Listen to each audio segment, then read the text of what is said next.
बाळूमामा कोण होते? बाळूमामांचे पूर्ण नाव होते श्री बाळूमामा महाराज. त्यांचा जन्म महाराष्ट्रातील एका धनगर कुटुंबात झाला होता. लहानपणापासूनच त्यांना मेंढ्या आणि शेळ्यांबद्दल विशेष प्रेम होते. इतर मुलांप्रमाणे खेळण्यात त्यांना रस नव्हता.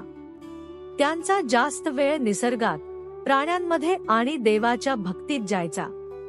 असे सांगितले जाते की लहान वयातच त्यांच्या वागण्यात काहीतरी वेगळेपण दिसून येत होते. लोकांना वाटू लागले की हा मुलगा सामान्य नाही. काळ जसजसा पुढे गेला तसतसे त्यांची आध्यात्मिक शक्ती आणि लोकांवरील प्रभाव वाढत गेला. लोकांचा विश्वास कसा वाढला? बाळूमामा गावोगावी फिरून लोकांना मार्गदर्शन करायचे. त्यांच्याकडे येणाऱ्या लोकांच्या समस्या ऐकून घ्यायचे. अनेक भक्तांचा असा विश्वास आहे की त्यांच्या आशीर्वादाने अनेक अडचणी दूर झाल्या. कोणाचे आजार बरे झाले, कोणाच्या शेतीला भरघोस उत्पन्न मिळाले, तर कोणाच्या कुटुंबातील संकटे दूर झाली.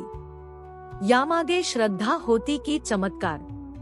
याचे उत्तर प्रत्येक व्यक्तीच्या विश्वासावर अवलंबून आहे. परंतु एक गोष्ट नक्की, बाळूमामांनी लोकांना सकारात्मक विचार, मेहनत आणि देवावर श्रद्धा ठेवण्याचा संदेश दिला. चमत्कारांच्या कथा. आता येतो सर्वात चर्चेचा विषय, बाळूमामांच्या चमत्कारांच्या कथा. अनेक भक्त सांगतात की बाळूमामांना भविष्यातील घटनांची पूर्वकल्पना होती. काही लोकांचा दावा आहे की त्यांनी संकटांची आधीच सूचना दिली होती, तर काहींचे म्हणणे आहे की त्यांच्या आशीर्वादामुळे अशक्य वाटणाऱ्या गोष्टी शक्य झाल्या. काही कथा अशाही सांगितल्या जातात की हरवलेली जनावरे सापडली, कठीण परिस्थितीत असलेल्या कुटुंबांना मदत मिळाली आणि अनेक लोकांना मानसिक आधार मिळाला. मात्र इतिहासकार आणि अभ्यासक या कथांकडे श्रद्धा आणि लोकपरंपरेचा भाग म्हणून पाहतात. आजही या घटनांबद्दल वेगवेगळी मते आहेत. तुम्हाला काय वाटते? कमेंटमध्ये नक्की सांगा. बाळूमामांचा खरा संदेश. बाळूमामांचे सर्वात मोठे योगदान म्हणजे त्यांनी लोकांना दिलेला जीवनाचा संदेश.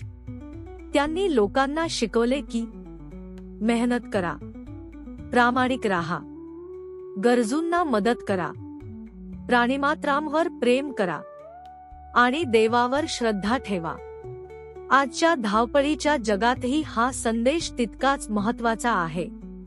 कदाचित म्हणूनच त्यांच्या निधनानंतरही लाखो लोक त्यांना विसरलेले नाहीत. मित्रांनो, बाळूमामांच्या जीवनात तथ्य किती आणि श्रद्धा किती यावर वेगवेगळी मते असू शकतात. पण एक गोष्ट निश्चित आहे, त्यांनी लाखो लोकांच्या मनात स्थान निर्माण केले. आजही त्यांच्या नावाने नवस केले जातात, यात्रा भरतात आणि हजारो भक्त त्यांच्या दर्शनासाठी येतात. हीच कदाचित एखाद्या संताची खरी ओळख असते. जर तुम्हाला हा व्हिडिओ आवडला असेल तर लाईक करा, शेअर करा आणि चॅनलला सबस्क्राईब करायला विसरू नका. आणि कमेंटमध्ये सांगा, तुम्ही बाळूमामांबद्दल कोणती कथा किंवा अनुभव ऐकला आहे. धन्यवाद.